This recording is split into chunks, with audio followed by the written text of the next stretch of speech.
Ito ang reading mo, Libra. Welcome back to our channel. Naway nasa mabuti kayong kalagayan while watching the channel. Sa general reading, kayo nang bahalang magpalit-palit ng situation nyo sa reading ko.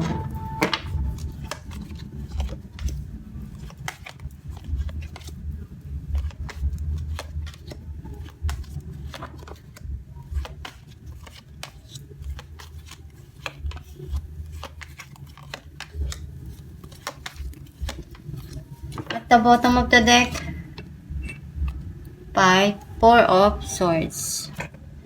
I feel like yung nasisense ko dito, na ang nakikita ko dito, gusto mong mapag-isa, and andun yung may mga bagay ka dito na ginagawa para sa sarili mo. Andun yung nagre-relax ka para magkaroon naman ng time para sa sarili mo na mapahinga yung katawan, yung isipan sa mga pinagdadaanan mo. Ang mensahe ng card mo,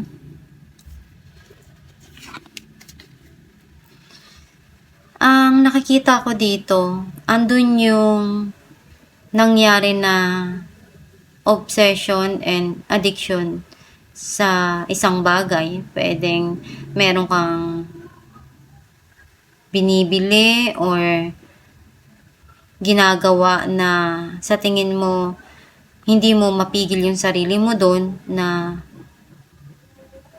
gawin yun dahil nasanay ka na na ginagawa mo yun, and isa rin yun sa nagpapasaya sa'yo sa mga nangyayari sa buhay mo. Some of you naman nagkakaroon dito ng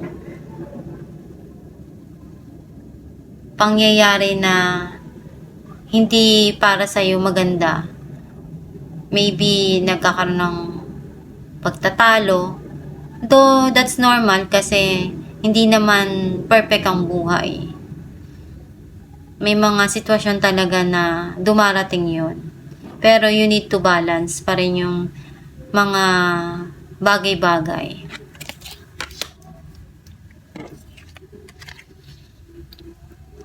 Nagkakaroon naman ng heal and parating na kasiyahan dito para sa'yo.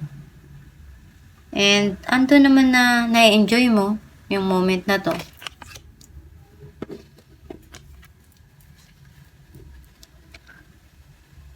Nagkaroon ng pagtatalo, ng kaguluhan dun sa sitwasyon na to, pero meron naman darating dito na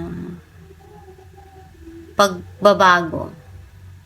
Kung dati yung pride mo binababa mo, hinahayaan mo lang mangyari mga bagay na alam mo sa sarili mo na hindi tama para sa'yo yun.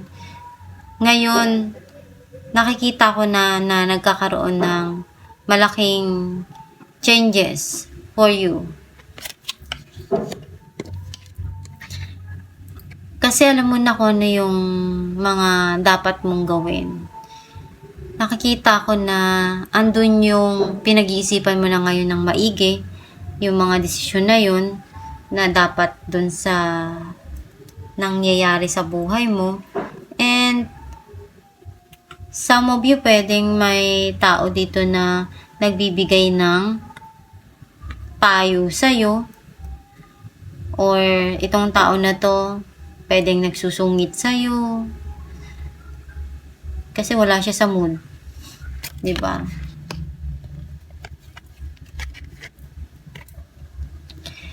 Nakikita ko dito na you deserve to be happy.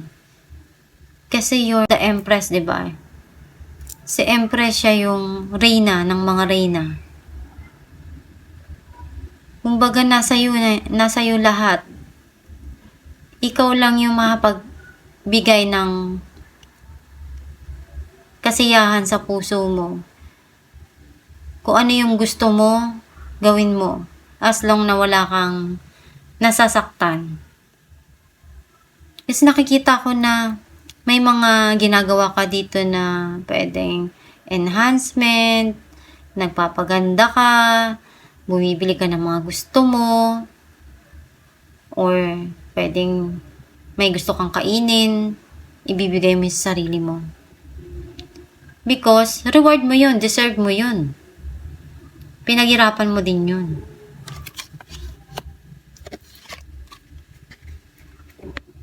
May mga opportunity na bago para sa'yo na ibibigay. Some of you, may blessing na darating. Or pwedeng ikaw yung nagbibigay ng blessing sa iba. Some of you, pwedeng career na bago na sisimulan mo. Ginagawa mo lahat ng makakaya mo sa lahat ng sitwasyon na dumarating sa buhay mo. Kasi alam mong mahalaga yon.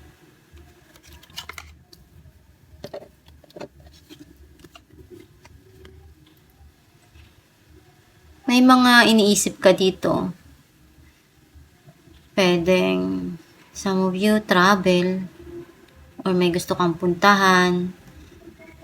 Pwedeng may taong nasa malayo at hinihintay mo. Clarify natin the devil. Two of Cups and Temperance. Nakikita ko dito na kailangan mo lang habaan yung pasensya mo. Kasi merong couple dito. This is a couple card, soulmate card. Andun yung pagmamahal eh. Kailangan talaga ng patience. Kapag nagmahal ka, hindi pwedeng yung PC mo palaging maiksi. Kung merong hindi maganda nangyari, nagtalo, hindi nagkasundo, pag-usapang mabuti. Para hindi umantong doon sa mga hindi magandang pangyayari. Kasi hindi naman lahat ng relasyon ay perpekto. Pwedeng magpahinga, pero hindi pwedeng ihinto mo na lang yung mundo mo doon. Kailangan mo ding ayusin yung mga nangyayari sa buhay mo.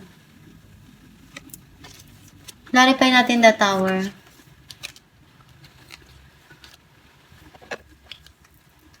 Page of Swords and Five of Cups. Meron dito na someone na pinaplano niya na magkaroon ng new beginning. Mag-umpisa uli. Kasi nangihinayang siya. Parang feeling niya ang laki nung nawala sa kanya. Clarify natin the Empress. Six of Wands and the Fool. Oh, meron ka ditong bagong journey which is para sa'yo isa itong maganda. Kasi andun yung success andun yung celebration at the same time pwedeng may promotion, award, or people is alam mo yung nakikilala ka nila dahil sa mga maganda mong nagawa. Ngayon mo nakikita sa sarili mo kung ano yung kahalagan mo as individual. Clarify natin the Magician.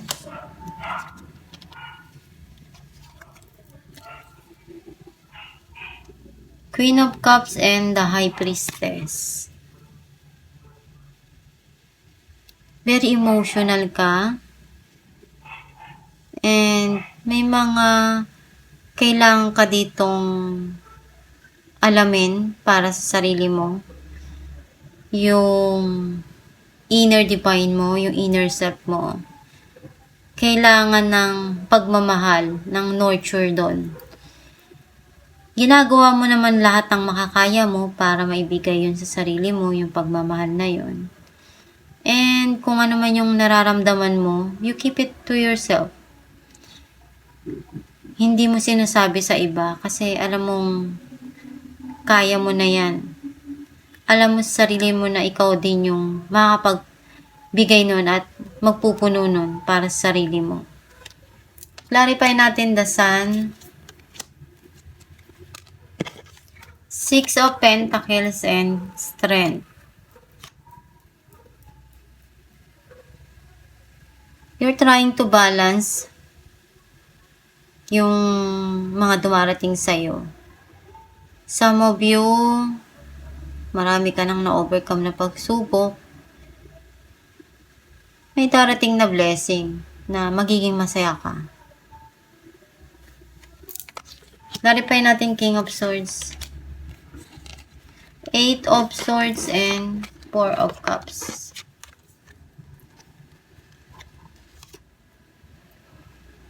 May mga sitwasyon na feeling mo hindi ka makaalis dun. And pwedeng yung person, someone sa buhay mo, hindi ka niya makalimutan. Nagsisisi siya eh. Nandun yung sobra yung regret niya. Clarify natin na Ace of Pentacles, Seven of Wands, and Ace of Swords. May mga bagong idea na dumarating ngayon sa'yo na pwedeng makatulong sa financial mo or dun sa mga opportunity na ibibigay sa'yo. And ikaw yung tipo ng tao na gagawin mo yung lahat ng makakaya mo para ma-prove kung ano yung deserve mo. Kung ano yung matatanggap mo. Kasi alam mo sa sarili mo na pinagsusumikapan mo lahat. Clarify natin ang Three of Wands, the Emperor, and Seven of Pentacles. May ininvest ka dito na hinihintay mo kung kailan mo ba matatanggap. And pinag-iisipan mo mabuti kung paano mo pa mapapaunlad. Kaya may mga decision ka na alam mong kailangan na pag-isipang maayos yung pagpaplano na yon ng tama. Alamin natin kung ano mensahe ng yung gabay.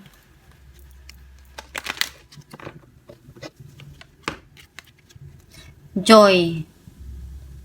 Joy is the highest energy of all. It's the magical sense that everything is possible. Joy springs from appreciating the gifts within each moment. Joy always you to attract and create your present and future moments at their highest possible levels. Ang mensahe ng yung gabay na yung kasiyahan, yung nagbibigay sa atin palagi ng pakiramdam na kakaiba. Kaya siya magical kasi alam mo yung pakiramdam na a-achieve mo yung kasiyahan na hindi mo alam kung paano mo susukatin. Yung masaya ka dahil kontento ka dun sa mga bagay na meron ka. Masaya ka dahil may mga sitwasyon sa buhay mo na hindi mo inaasahan na magiging okay. May mga dreams kang ma-achieve. And may mga bagay lang na dumarating na interruption pero hindi naman yun hadlang. Basta manatili ka lang na masaya, maging positibo sa pananaw sa buhay at darating din yung perfect timing para sa'yo na maibigay ko ano yung dapat na matanggap mo. At itong yung reading, Libra, kung nakaresonate ka, kaya comment down below. Thank you for watching.